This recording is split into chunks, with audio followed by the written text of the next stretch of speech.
თავი მე-11. მოხდა ისე, რომ როცა იგი ერთ ადგილას ლოცულობდა და დაასრულა ლოცვა, ერთმა მოწაფეთაგანმა მიმართა. უფალო გვასწავლე ლოცვა, როგორც იოანე ასწავლიდა თავის მოწაფეებს. უთხრა მათ, როცა ლოცულობთ, თქვით: მამაო ჩვენო, რომელი ხარ ცათაშინა, წმიდა იყოს სახელი შენი, მოვიდეს სუფევა შენი, იყოს ნება შენი, ვითარცა ცათაშინა, ეგრეცა ქვეყანასა ზედა. პური ჩვენი არსობისა, მოგვეც ჩვენ ყოველდღე და მოგვიტევე ჩვენ ცოდვანი ჩვენი, რადგან ჩვენც მიუტევებთ ყველა ჩვენს თანამდებს და ნუ შეგვიყვან ჩვენ განსაცდელში, არამედ გვიხსენ ჩვენ ბოროტისაგან.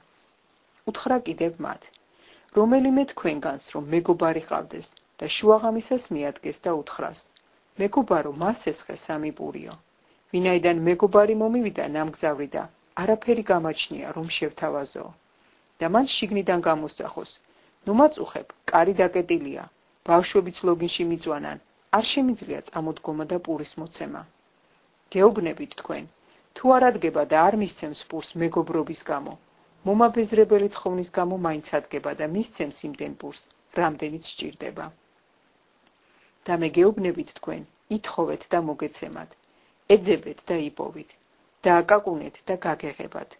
ვინაიდან ყველა ვინც ითხოვს, ღებულობს, და ვინც ეძიებს, პოულობს, და ვინც აკაკუნებს, გაეღება. რომელი მამა იქნება თქვენთაგან, რომ შვილმა პურის თხოვოს და ქვა მისცეს, ანდა თევზის თხოვოს და თევზის წილ გველი მისცეს, ანდა კვერცხი რომ სთხოვოს, მორიელი მისცეს.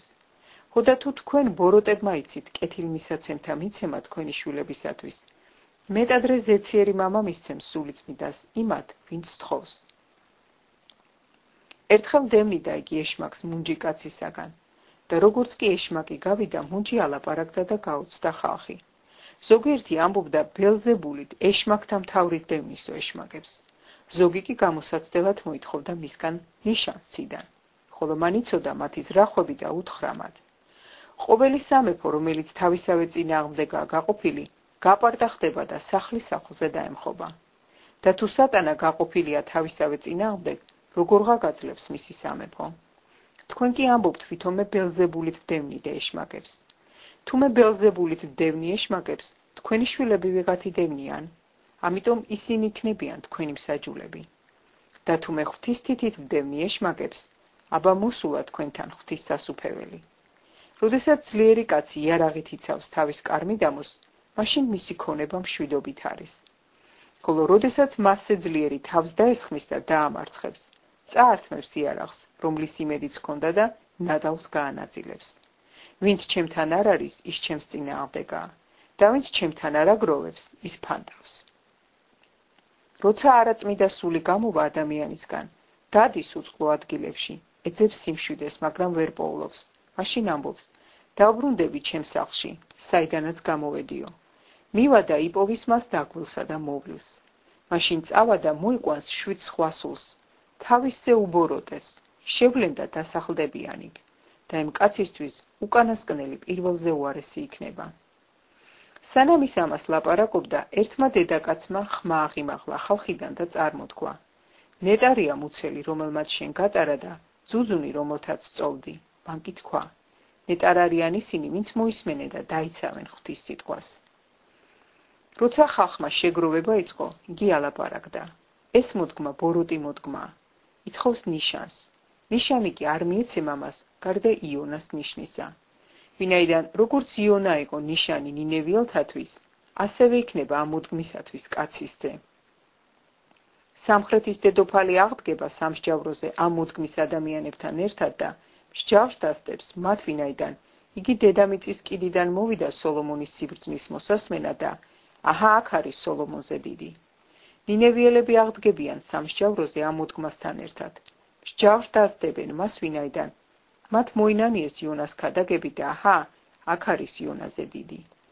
არავინ ანთებს სანთელს, რომ დადგას ფარულ ადგილას, ანდა ჭურჭლის ქვეშ, არამედ სასანთლეზე, რათა შემოსულები ხედავდნენ ნათელს. სხეულის სანთელი შენი თვალია.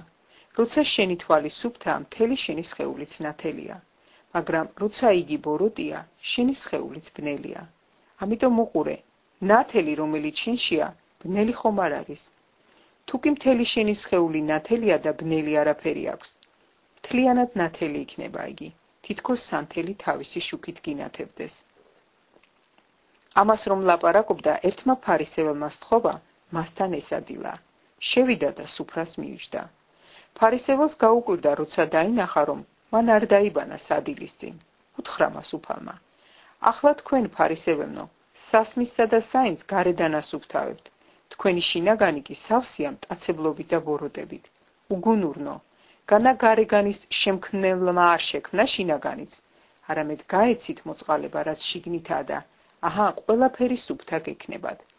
მაგრამ ვაი თქვენ ფარისეველნო, რომ გამოყოფთ პიტნის, ტეგანისა და ყოველნაირი ბოსტნეულის მიათეთს და გვერდს უქცევთ ღვთის სამართალსა და სიყვარულს. ეს უნდა გაგეკეთებინათ და არც ის უნდა დაგეტოვებინათ.